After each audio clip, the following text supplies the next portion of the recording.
I know sometimes people say they're a lion, but you can't be a lion if you don't understand the rules of the jungle. Keep your commitment never to go back to the life that you once lived. Keep your commitment to creating wealth for yourself, to taking care of you.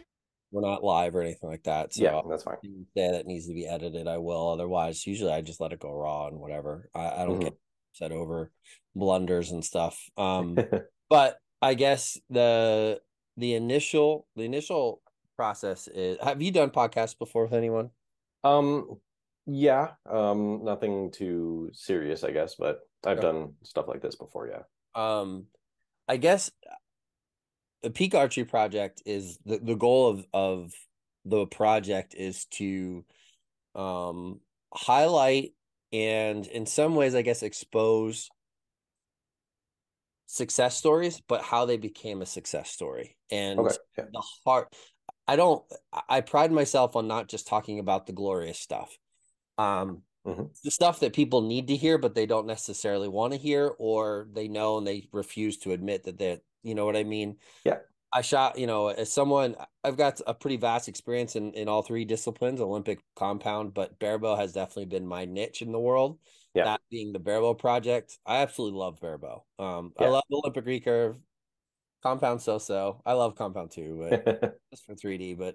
But I will say that like Olympic recurve, as far as resources, and having access to information, it's just not there out there. Like in my opinion, that's just my opinion. So, allowing someone like you to, I want to know your journey. We'll talk about that. Who is Crispin Duenas and where did you start? But then let's dive into like some of the key components that have gotten you to where you are in your career. Yeah. And we'll go that route first, and then we'll see how long or where that takes us. If we got to do part two, we do a part two. It's no big deal. Okay. Do you wear a coach hat at all or often at all? I have one athlete who I coach on a regular basis. But because I've been like pretty much a full-time athlete up until a couple of years ago, and I'm still trying to balance everything. I've only taken on one. I think that's about all I can handle. Yeah. But I think it's a good project to be able to do. And I think it gives me a good little insight into like as me as an athlete and then me as a coach, what can I learn from both sides and apply to the other side? I think it's a really cool thing. But I think if I had too many people to coach or a lot more people to coach, I think that would just take it, like eat out of my athlete part. But I think that like having the one-on-one is actually really, really advantageous. You are 100% correct because I can attest to that. Yeah. 100%. Like, yeah. Wow. 100%. Well, that's a whole other topic and a whole other conversation. Yeah. We'll get into that some other time. But anyways, you ready to just roll? Yeah, for sure. I was actually just going to open up my front door so I got a little bit more light because okay, that's fine. Just in case. But I'll be like 1 second. Yeah, no problem.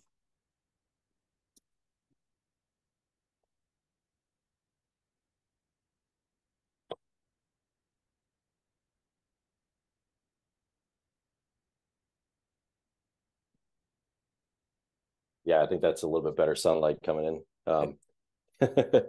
That's good. I mean, you were fine before. It's not the end of the world. People, I have found, I started doing the video podcasts shortly after I started the Barebow project because, you know John Demmer. He's I don't personally talk to him, but obviously everybody knows him.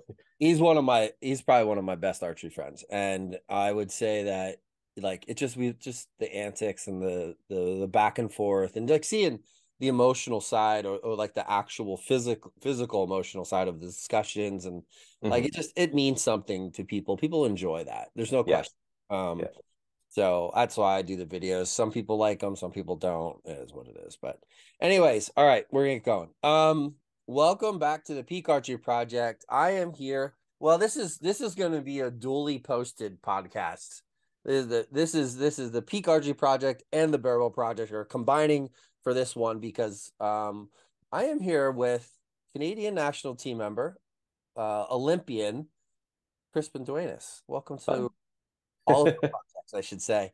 I reached out to Crispin because we have your name has come up in the Barebow circles as far as some shooting technique and stuff in my life.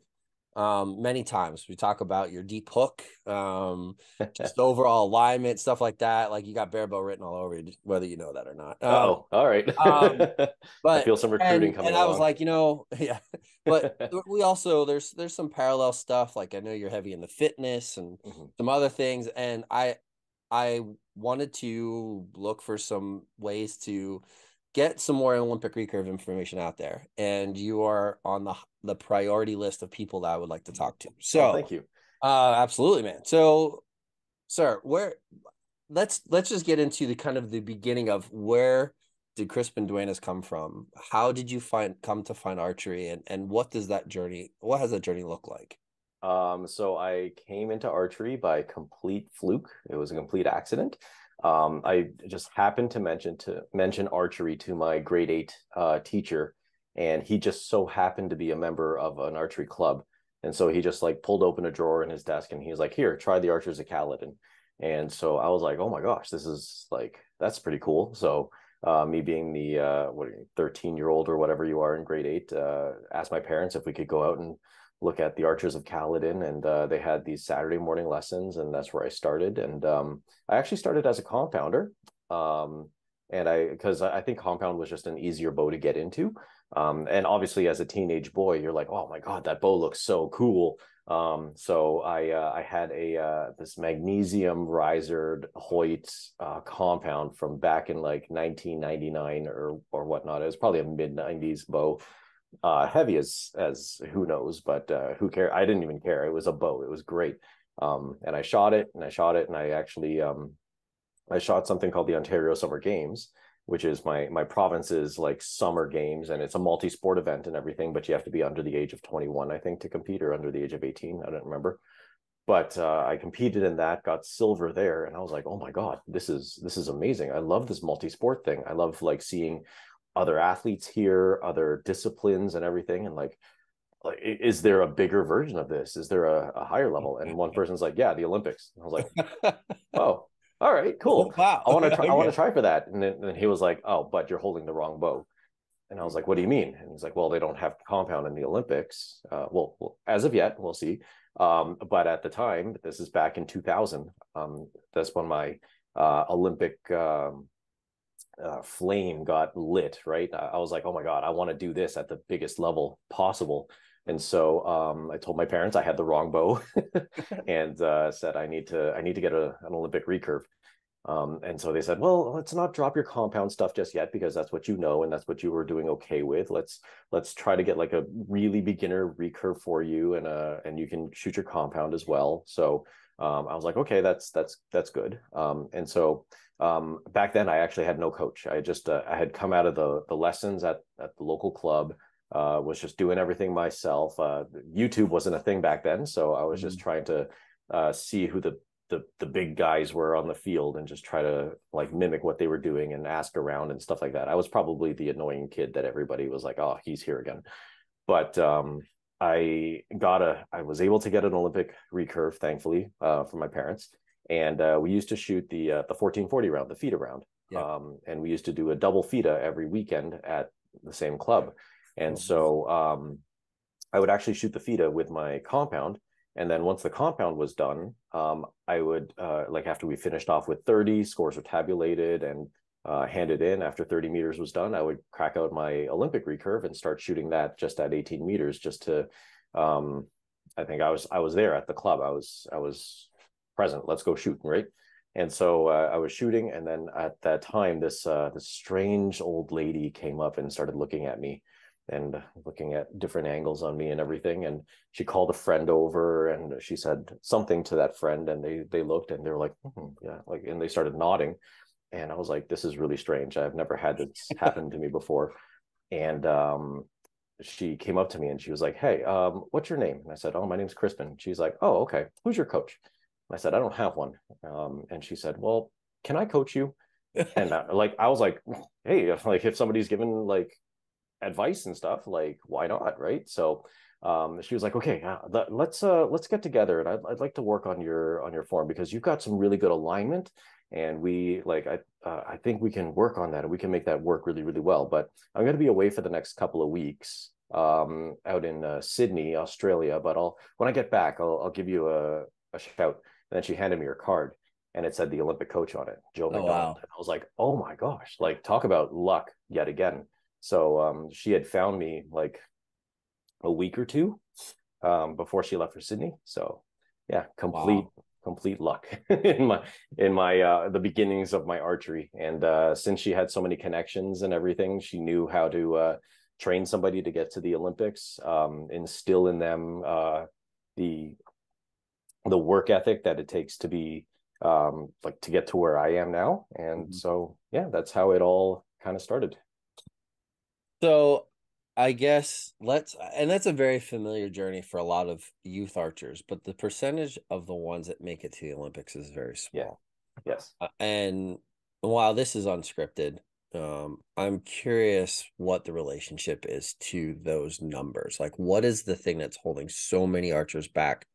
It's not the volume of people, because Olympic recurve in the United States is definitely a smaller number of shooters than it is in many other countries. But the United States, we're extremists. We got Barebow's growing like wildfire. Compound is huge. And if Compound does sink its teeth into 2028 Olympics, that's going to be huge. But what do you think, or what are some things that you've seen maybe is the better way to frame the question? What is something that's holding people back? Is it just access to information, access to people? What do you think? That's a really good question. I think one thing that's holding a lot of people back is the and like I'm trying not to stereotype at all. I'm just talking from my experience. The main question that I get asked on a lot of whenever I go down to the States, for example, is what form are you shooting? And I'm like, my form. And they say, well, you're not doing this method, you're not doing that method, you're just what method is this? And I was like, it's my own. It's something that I've developed over, oh my gosh, 23 years of shooting now, to amount to what I have as my shot right now.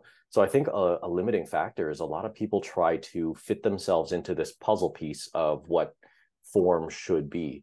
Like I need to shoot this type of form in order to be successful, and then if it doesn't work, I'm going to keep on trying until I get it, until I fit into this like mold of what that form should be.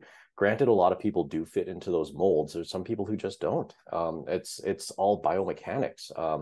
Like my radius and ulna are not going to be the exact same length as somebody else who's shooting on the line next to me, and that's going to contribute to like where your elbow position is once you're at full draw. So I think the thing that made me a little bit more successful a lot quicker is I was like just a sponge. I wanted to take in as much information as possible, and then figure out what did work for me and what didn't work for me, and make sure I was doing it safely as well.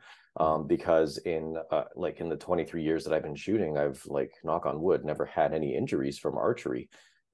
So I think that's been a big contributor to my success and my longevity in the sport as well, is just trying to get as much information as possible, parse through everything, disregard anything that does not make sense to me or just doesn't work, and work on the things that do make sense and that I agree with. So I think that's one thing that's holding people back. Another thing is like just knowledge of recurve in itself, like how to properly tune a bow, how to properly set up a bow, how to, like, the different ways of gripping the string. You were talking about deep hook before, and there's so many different schools of thought on the hooking of the string. And again, I'm not saying that everybody should have a deep hook, but I think everybody should at least try it. But like, I love it, man. I love it. You are preaching to the choir, but that's the Barebow coach and me talking. We'll cover that some other time, or maybe at the end. We could do a part two. I don't mind at all. What's that? We could do a part two. I'm okay with we that. may have to. We may have to. I can see it already. No, I think I think you hit a lot of extremely obvious glaring points that not everyone sees. And Olympic recurve is definitely fly it as far as archery goes. It's crazy that it's our Olympic sport. It's our discipline in the Olympics, but it flies under the radar of popularity, very much so commercially. Yeah. And 3D archery in America is huge. Even just general indoor archery is so much more popular than outdoor target and field and stuff in America. And Olympic recurve, we don't see the volume of shooters at 3D shooting Olympic recurve. We don't see them at field shoots even. Yeah. And I think part of it, and I don't want to say it's anyone's fault per se, but the access to information to be really good at Olympic recurve and promoting the notion of going the opportunity to represent your country to go shoot in a specific discipline has not it wasn't there. I got into, in America, we have JOAD programs, Junior Olympic Archery Development Programs. Yeah. And I started with compound I started with a recurve at like 2. It's a little fiberglass recurve. But but eventually went to a compound, just shooting local paper animal things. And then by 9 or 10 years old, I had my first, it was a Hoyt Polaris. I remember it like it was yesterday.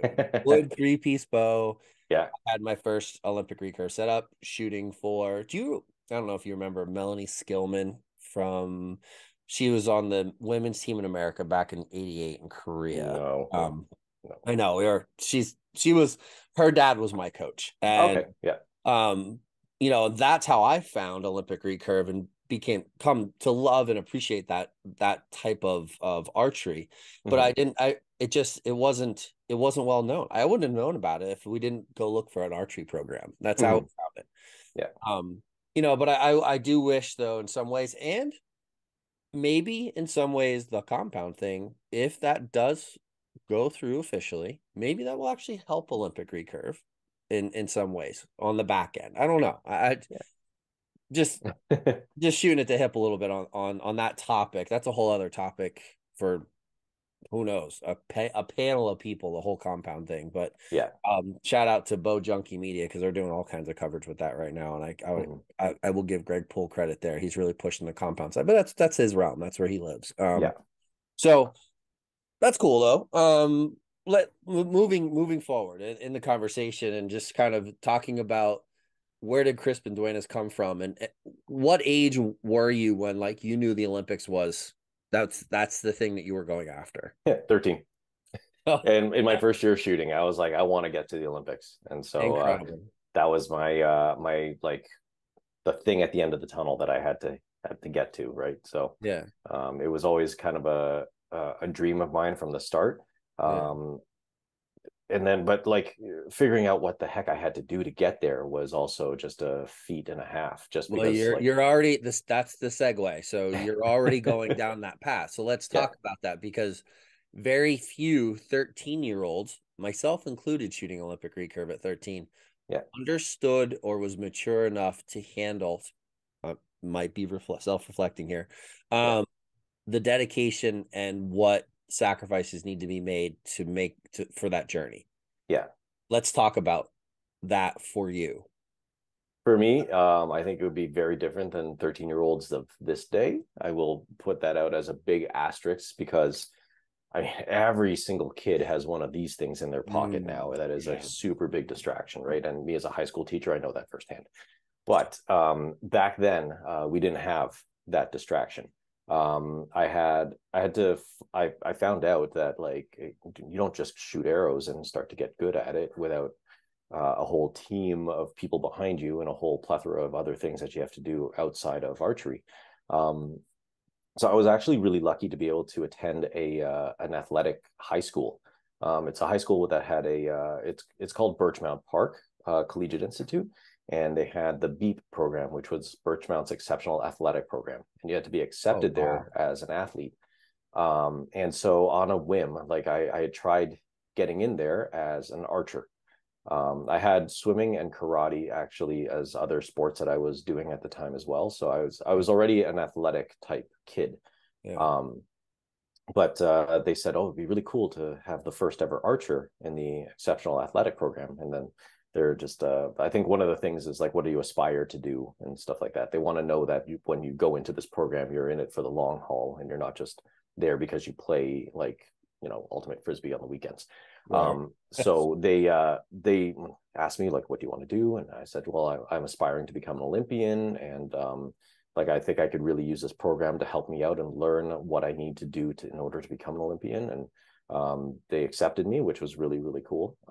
And I actually still talk to my high school beep teacher up until this day. His name is Rob Packus. He's got his own fitness thing on the side as well. But this was actually another little stroke of luck that when I got into the program, you don't just go in and you just work out and everything. That's the easy thing to do, but understanding what the workouts are doing for you, what the nutrition is doing for you, what should you do just for your sport, what do these other sports need to do? That's what that program had instilled in me. So I remember one time, one of our projects was to write up a strength workout for a hockey player, and I was like, oh my gosh, like I need to now figure out what muscles do they need to use in order to be effective at hockey. Like what do their cardio systems need to look like? What do their endurance systems need to look like? Like what are their do they need fast release protein or slow release protein, that type of stuff, right?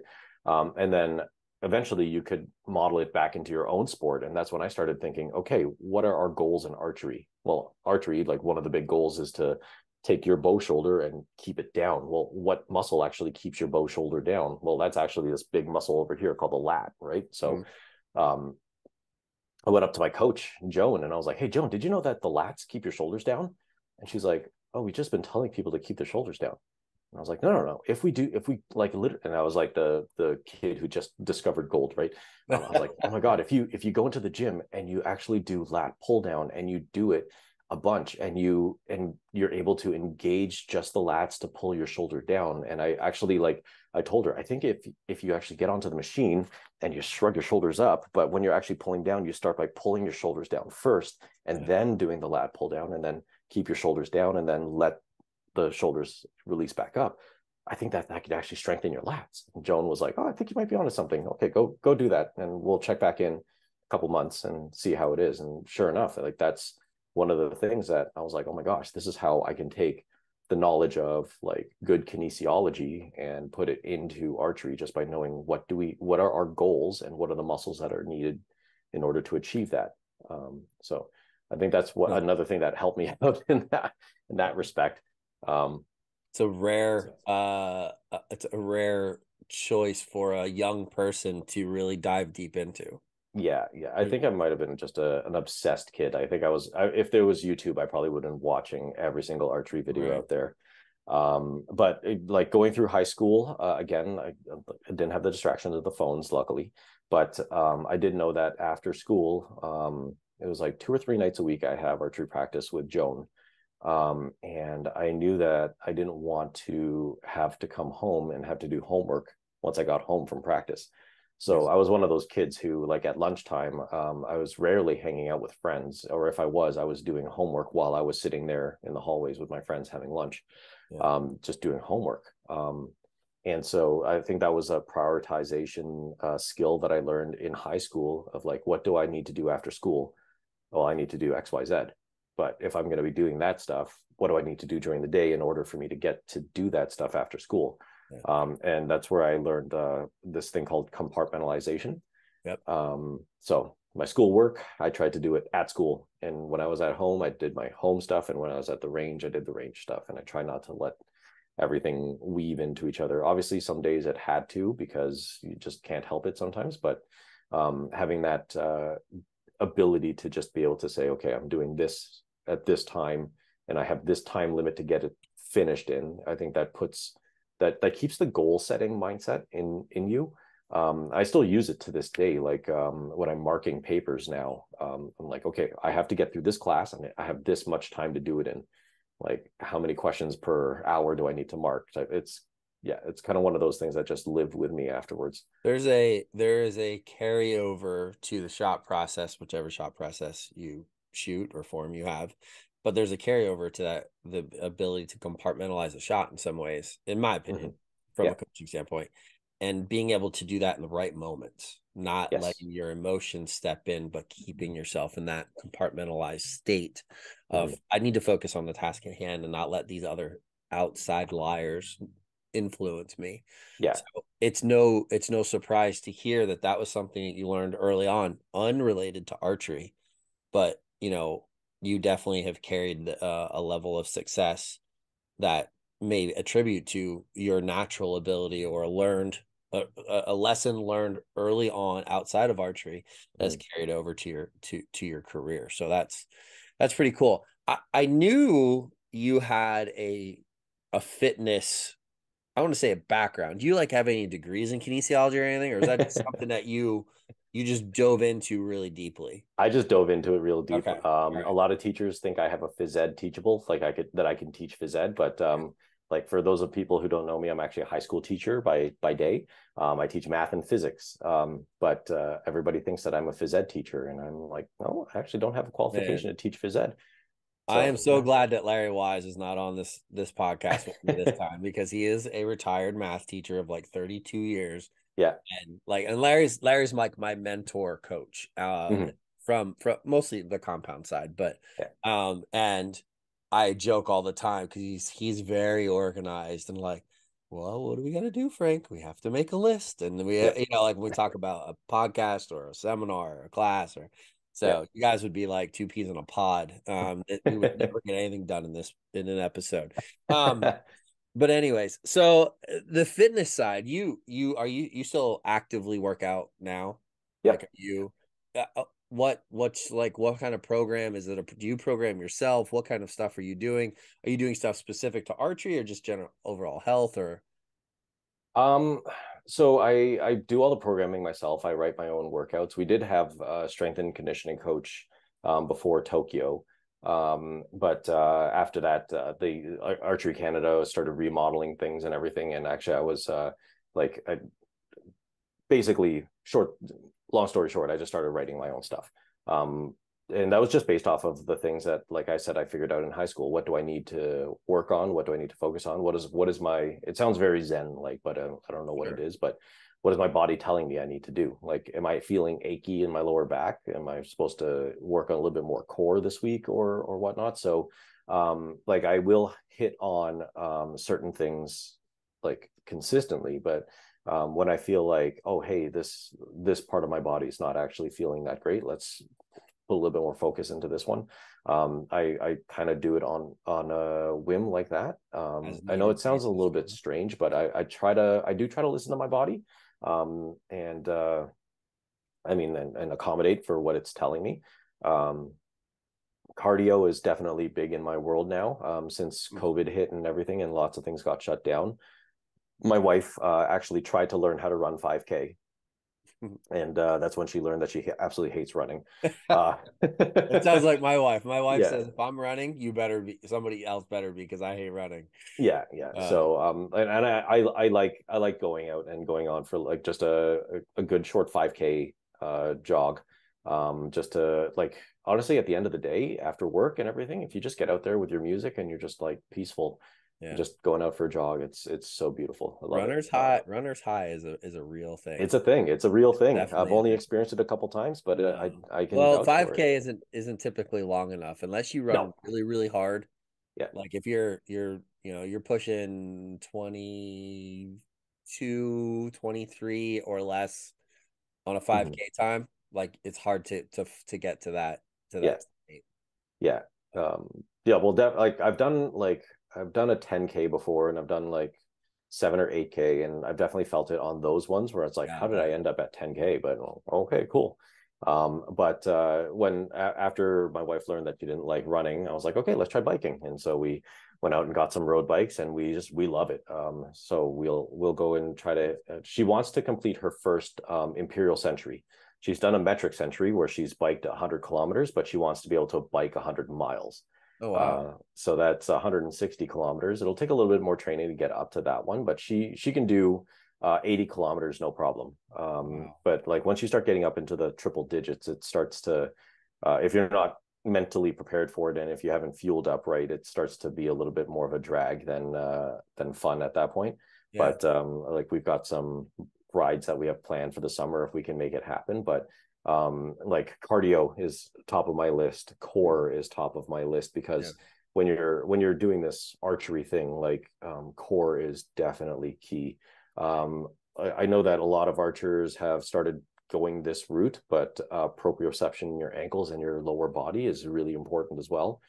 Just having balance, not like work-life balance, but like actual balance of how you're standing is really, really important if you're going to be balance successful. balls, the explosive balls, stuff like that. So I love getting to the gym and challenging my wife to just kneeling on a stability ball with no hands. It's just knees and shins on the ball basically. And she got really good at it at one point, which was really good. But that shows a really good stability in the lower abs and in your hip flexors, just to be able to stabilize on all 360 degrees around a stability ball. Some people have taken it to the extreme. I'm guilty of this one, but standing on a stability ball while doing an exercise like squats or shooting a bow while standing on a stability ball, that's next level. Some people would argue that there's no real benefit of doing that one. I could see the pros and cons of no benefit and lots of benefit, but you have to think about the ability of the person who's getting up there. Like, are they actually going to benefit from this, or is this just a circus show at that point, right? Dick Tone, I'm sure you're familiar with Dick. He's a good friend of mine. I took his seminar some time ago at Lancaster, and that was one of the things he talked about during his seminar. He brought out the balance balls and then the Bosa ball, and I did shoot on it. I shot shooting barebow. It shot well. It was good. I mean, but I'm also I have an athletic background, so I'm not just not just an archery guy. But and I definitely think it works. If nothing else, for the coaches out there that listen to this, for JOAD teams, they're stupid inexpensive, and the kids love shooting on them. So go get yourself some balance balls and just get like a dozen of them, and you can have them all shoot at the same time. They will enjoy it, and it's good for them. It is. I think there is definitely carryover though to the stability from the feet through the ankles specifically, because you definitely use muscles in the feet when on the balance balls that you would not normally use.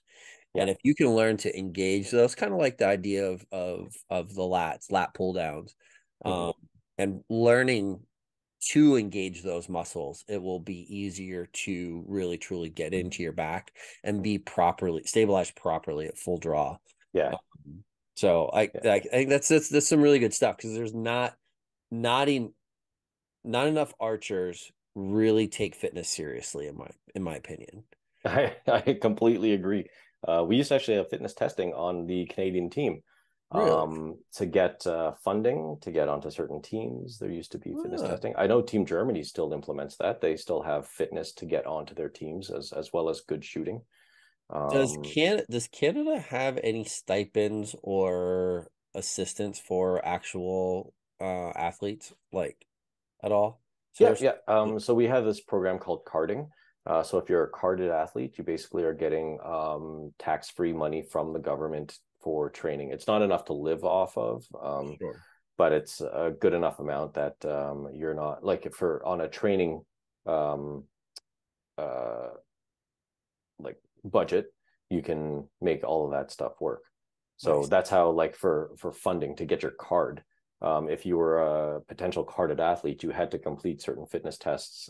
This was like oh my gosh, 4 or 5 years ago. They've since Archery Canada has since taken that away. But they, like, we used to have I think everybody knows this one, the beep test, the shuttle run. So we used to actually, for the men, had to get at least level 9 to get our funding. Wow. Wow. So my Joan, my coach, who used to run the high performance program, actually had implemented all of these things, because when they were trying to develop more higher level archers, and I'm going to sound so big-headed at this point, but I'm just telling the facts as it is. She said, why is Crispin shooting better than, like, the next person? What is separating him from everybody else? And she said, well, he's fit and he does other sports. Okay, so how can we start to do that and start to implement it? So we actually had this battery of tests that archers had to do, and the results were all based off of the results that I got on these tests. So there was like a plank hold, there was like a front plank hold, the side plank holds. There was the beep test or the shuttle run. There was a V-sit hold. There was this dumbbell, like an elevated bench where you lay on your stomach and it's longer than an arm length. And we were pulling on a dumbbell up and down, but we're doing it to a metronome set to 60 beats per minute. So on one tick, you pull up, on the next tick, you let down. And then the one tick, you pull up. So it just showed like a rhythmic pulling of that. And if you could last past 30 at, for the men, it was 50 pounds. And for the women, it was 40-pound dumbbells. If you could last past 30 reps, you were good. There were so many tests. We had a grip strength test too. And that was not for like holding onto the string or anything. That was just basically, it was kind of a coach's way of knowing how much you actually had gone to the gym. Because when you're picking up and putting down dumbbells a lot, your grip strength actually goes up. So, so that was just another one of the small tests. But those tests have all since been disbanded. But that was a thing. And I think that I hate to sound preachy, but I think archers would be so much better if they were athletes. Especially if you know the type of conditions you're going to be in at a USAT, for example. Like, think about when was the last time you went to a US Nationals or a USAT event and you were not on the field for the majority of the day? Yeah. Right. And what happens when you're at, like, let's say Buckeye in Ohio, and we get that lightning that always hits right in the middle, right? And now you gotta to Jason who runs that. Like it's right, one of those things. You have to be fit in order to deal with that type of stuff. If you're not fit and you're constantly going up and shooting and then stopping and then maybe stopping for a little bit longer and then going up and shooting and everything, that actually is taking a little bit more of a hit on your body than if you were a little bit more fit. And I'm not saying that everybody needs to go out and be the next American Ninja Warrior, right? You don't need to be that. You just need to be a little bit more. You need to realize that this is a sport. It's in the Olympics. So you just need to put a little bit more into it. And to be honest, once you get a little bit more fit, you feel better and like you do better when you're actually shooting. And if you're going to be doing better, you're going to want to do it more because you're like, oh my gosh, this is amazing. I'm shooting in the middle. I want to keep on practicing. And then that's going to just have this positive effect on you and just keep it snowballing. I think there's something to be said for your confidence as a shooter and your mental game when you are fit. Like when you have, I've definitely shot my best archer when I was in the best shape of, like, you know, there's a confidence level that goes with knowing like you're at the it's so cliche, at the peak of the best version of yourself at that moment. Like that's what you're at. I'm a big fan of barbells. I like to move barbells, snatch, clean and jerk, back squat, front squat. That's my bread and butter of fitness. Like I will run. I play basketball 3 days a week, but I don't I'm not trying to run a 10K. I'm not gonna lie. I'm 6'3", 250 pounds. I'm a big dude. I don't want to do stuff. I literally would rather just lift barbells and pull-ups and push-ups and stuff like that. But, and also maybe a testament to, you mentioned about grip strength before. There is a relationship to archery when you are barbells, deadlift, back squat, whatever it is that you're doing, snatch, clean and jerk, whether just powers or whatever, kettlebell swings, dumbbell work. When you have that grip strength, forearm strength, shoulders, that carries over to your ability to be stabilized at full draw, period. I think it's not a small detail. It's a big detail. And for some reason, so many archers just bypass it. And I don't know if it's a time thing. They think, well, I have to shoot, a gabillion arrows a week to be good, or or maybe it's a matter of knowledge. How do I juggle a fitness regime and an archery practice regime? So maybe that's the segue for us. Like, once again, where do those two come together, and what does that look like for you? Because you are so fitness minded.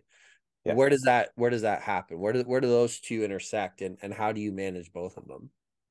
So you have to be able to know like where you are in your season for what you're going to be doing in the gym. But the more time you spend in the gym, the more normalized what you're doing in the gym becomes. Sure. So it's not going to be a special thing if you've done, like, let's say, like this is the hard one, when you do an arms day or an upper body day and you have shooting the next day.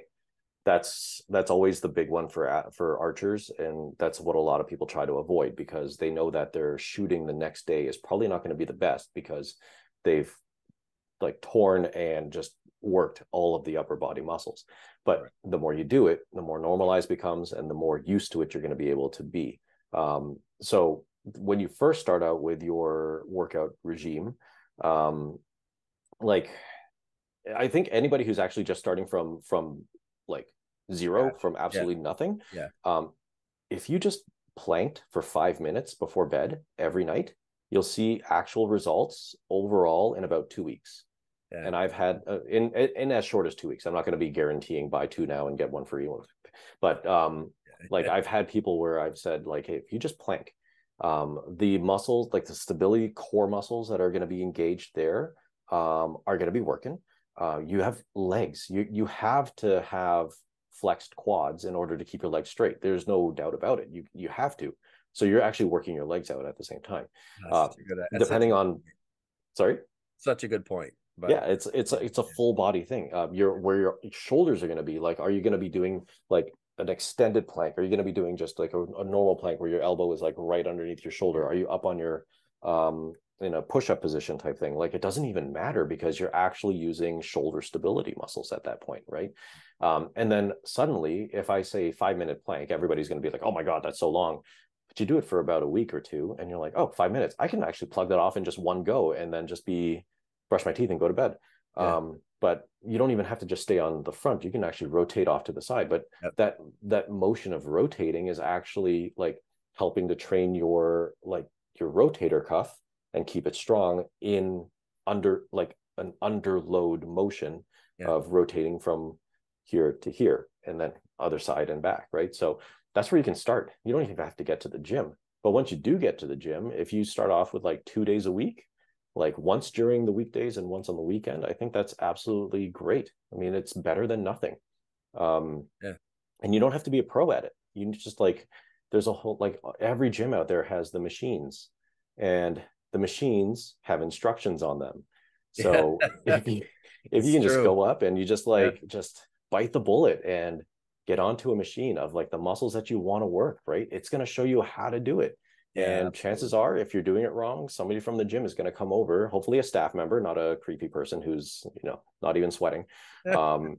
But if a gym staff person comes over and says, hey, like, actually, you should probably be pushing it this way and have your elbows at this position or whatnot, right? Then you've just learned something.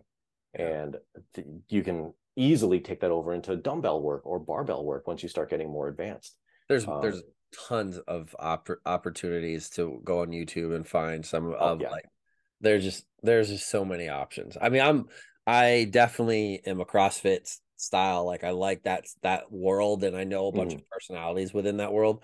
But you don't have to do CrossFit. You can just do regular HIIT or Tabatas or whatever. Yeah, there's so many workout options, just like YouTube. Even if it was a half of a Tabata, if you're like somebody that's new and you need a scaled something simple, like you easily could have a body weight. Four exercises, only 8 rounds each at 20 seconds of work with 10-second rest. You could do that just to start. And it could be something as simple as jumping jacks or jump rope or air squats or planks and sit-ups or whatever. Like, you can just do something so simple just to get started. And it's gonna carry over to your archery. It's gonna carry over to your life in period. Absolutely. I'm so glad that that's been such a important aspect to your career, and that your willingness to put it out there and talk about it. But with that being said, let's talk about your archery training, because what does that look like for you? Let's say leading up to like a major tournament or your Olympic trials or the Olympics in general. what does that look like for you in regards to volume, days? What kind of things are you doing to prepare and get yourself to where you need to be? So like before the last Olympics, we actually had my program down to a really good like periodization where I would start peaking volume at a certain amount of weeks out before a major, and then I would start to bring the volume back down, but then start to score a lot more. So we had this graph of like volume and intensity. So intensity is scoring and match prep and 720 prep and everything, and volume is clearly just volume. But when it was like this, you had high volume and low intensity, but most of the time they would actually just do this. So when intensity goes up, the volume almost goes down, and then it would just do this. And some days we would actually bring both of them a little bit higher, but maybe both of them a little bit lower at the same time. So everybody's going to be a little bit different. My program had me starting to raise volume at about 4 weeks out. Yep. And that's when we really saw some good results. You could also push yourself and find out, like, I can't say for everybody that this plan is going to work, but you can figure out what will work for you. One thing that we did was just stress me out for as long as I possibly could handle it and find out how long I lasted. And so we discovered that me under like scoring stress at every single practice, and scoring stress would be like scoring but with like either a penalty or a reward or something on it, or something like that. My general ability to last was about 6 weeks under intense like mental load. I remember there's one exercise that we did, and it's not for everybody, but we were shooting. I went to practice, and my sports psych had told me that if I shoot any ends underneath 55 at 70 meters, I go home. It could be the first end. Well, actually, no, he said like 2 ends to get sighted and everything. But then after that, any ends under 55 out of 60, I pack up and I leave. Right. And I was like, oh my God, that is so stressful, because the range that I was going to was about a 45 to an hour drive away. Oh, gosh. That was a rough one, because I think I lasted 8 ends. Wow. And you have no idea how stressful that is when you're already like 4 weeks deep into this stressing exercise. But everybody will have their own stress that they can tolerate and everything. So figure out what your stress levels are, and then make sure that you can keep yourself within that time frame for when you go to a major event. You should also be wary of what your physical exercise is looking like. So you don't want to stress your body out too much before a competition as well. So that's another a tapering thing that we actually call it now. So you can be doing your usual, like everyday normal exercises and everything, but then about a week out from competition, you can start to bring everything down just a level, just a bit. You don't have to go down to 0, but you can maybe, instead of doing 16 reps of an exercise, now you're only doing about 8 to 12 of the same weight that you do at 16, but 8 to 12, right? Yeah. So that's just a taper. That's letting your muscles like just not get too tired before going away for competition. And so that's, I think, an important thing that you should definitely consider when your physical training is intertwined with your archery career as well. And a lot of other archers out there, like I said, Team Germany has a big fitness component. Team Netherlands, they're probably going to be doing the same thing. They're still working out, but they're not working out as intensely as every day. Yeah, I'm glad you brought up periodization. I've spoken about that many times on the Barebow project specifically, but and it's something I learned in actually Olympic weightlifting. That's where I learned periodization and understanding what it was, because there's no way that I would be able to, for example, I'm not going to snatch a 1 rep max every single day at the gym. I'm not going to do it. And it's essentially the same as shooting for score every single day, and there's a consequence to it. Like that's essentially what that would be. You can't do that. There's no way that physically and mentally your body can handle that completely. So then, I learned the aspect of periodization through my body. I'm kicking the crap out of my body. Why is it that I can snatch 100 kilos when I'm at my best, but just because I did it in the beginning, why can't I do it all the time? It doesn't work. Yeah. Especially when you're lifting heavy, heavy, heavy, heavy, heavy. But and with that being said, something I've noticed programming for shooters is on the periodization side. I've noticed, and maybe you can relate, maybe you can't. In the beginning, it's good, high volume, everything's great. Week 4, counting backwards. Week 3 sucks. Scores go down. You feel like poop. You're beat down. And then the start of week 2, so this is 2 weeks out from your competition, you start to feel really good. And then like scores start climbing back up. You feel like you want to shoot more. You almost have to hold yourself back. And then week 1, you're raring to go. You're like, everything's flowing. Everything feels good. You want to shoot more, but you almost have. Now, not everybody, like Demmer, my buddy Demmer, that guy just shoots volume, and he shoots and shoots and shoots and shoots. He also runs a business, so he shoots when he can shoot, and then he doesn't when he doesn't, and he's just got to get it all in. But I've also watched that guy, like before the last Lancaster Classic, like I watched, like he'll just shoot arrow, leave qualifications, go to the practice range, shoot. But he's also like, listen, either I got it or I don't, but I'm gonna keep shooting and keep trying. You know what I mean? But no, that's great stuff. It's so, I think there's so much more that we could probably unpack about, like within your training and stuff like that. But I mean, we've covered a lot, and we're losing some light. I can see in the background. I can actually turn a light on, so I can, give me 1 second. I'll turn a light on. Go ahead. You can pop it on quick. Hey, look at that. You're on a roll, so I didn't want to stop and say anything. I can. All right, that's all. I can that's a lot edit better. what I need to. Yeah, that's good. But no, it's good to hear that, someone like yourself, like this is all in your conscious mind. This is stuff that you're thinking about, you're preparing for, and you're gonna find now that you're wearing a coaching hat. This is where this has been one of my biggest struggles. From shooting barebow and being a pretty decent level barebow competitor, and then I dove into coaching really hard. Multiple athletes, running my own training center, running my own program, doing the podcast, the compartmentalization of coaching and shooting, everything comes together, and it's very difficult to separate those things. That's been one of my biggest drawbacks to my shooting career, is coaching. I don't know how people that do both at a high level, I don't know how they do it. I'm not gonna lie, it is so difficult to do.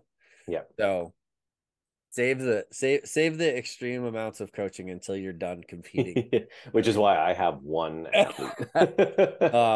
I have one that I'm working with now remotely. And there's a handful that I'm sort of on hiatus from coaching at all, because I'm on a medical leave per se, from anything archery related. And I don't know if I want to.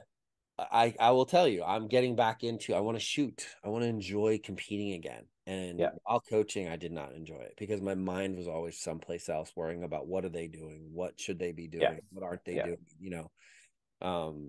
And stuff like that. But I'm not going to lie. I would like to get into, and I think we will, if you're cool with it, we'll do a part 2. I really want to get into your shot process and your form, because I love the fact, and it's something that I relate to, the notion of like, make your form and do it with a purpose, and make it yours and do it right.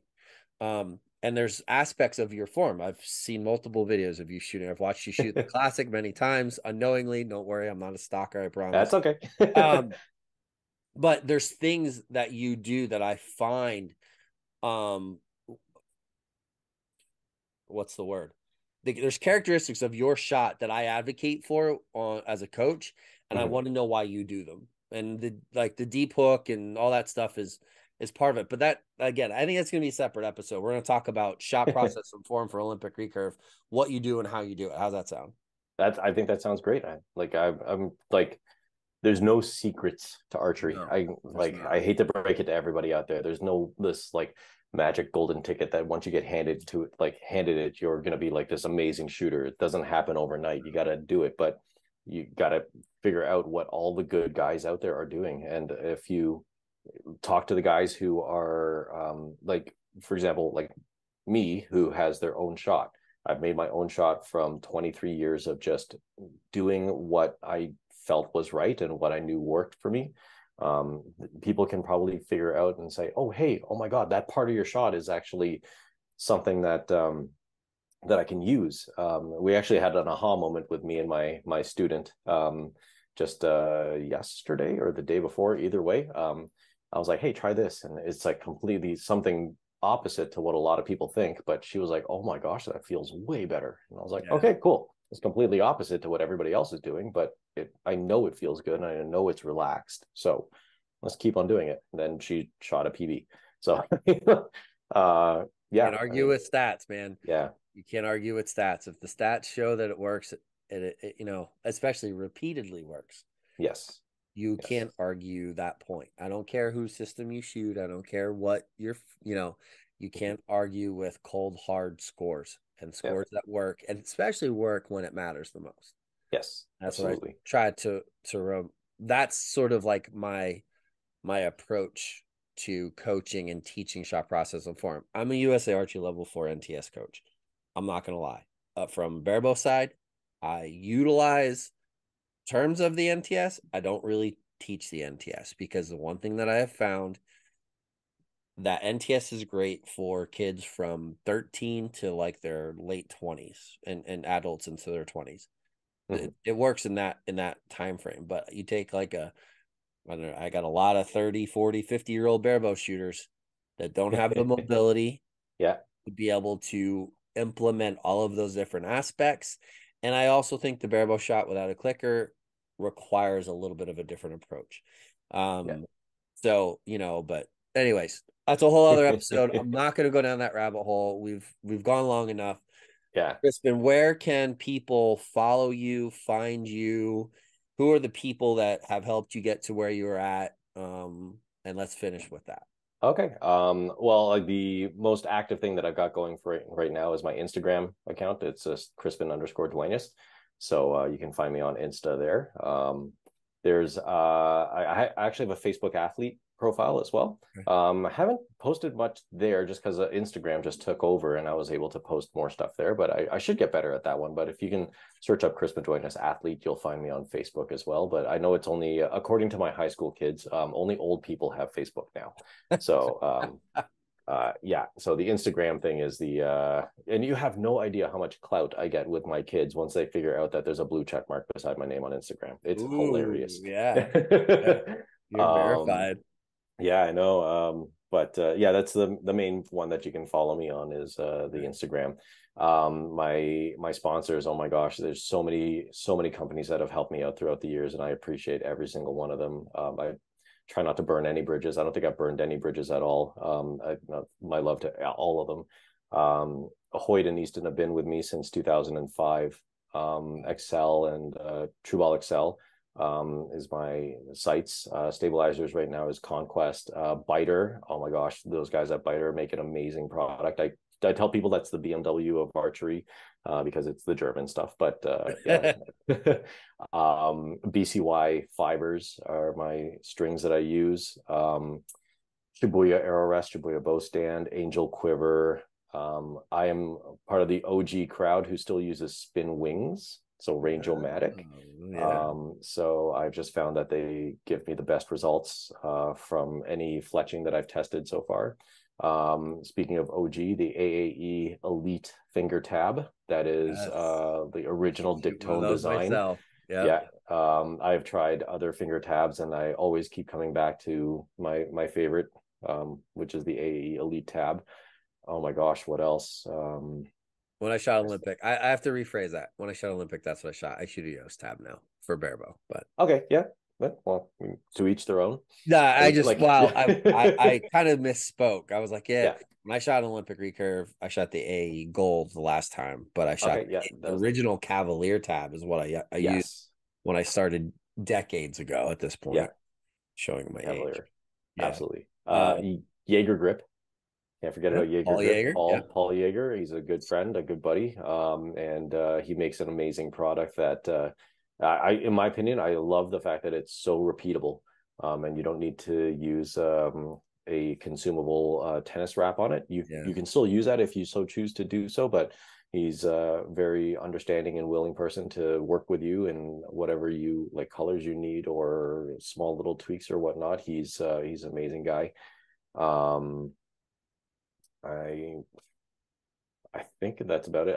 The custom made wraps for arrow wraps on my arrows. Like I've so there's, I mean, again, I can't say enough appreciation to all of those people who have helped me out.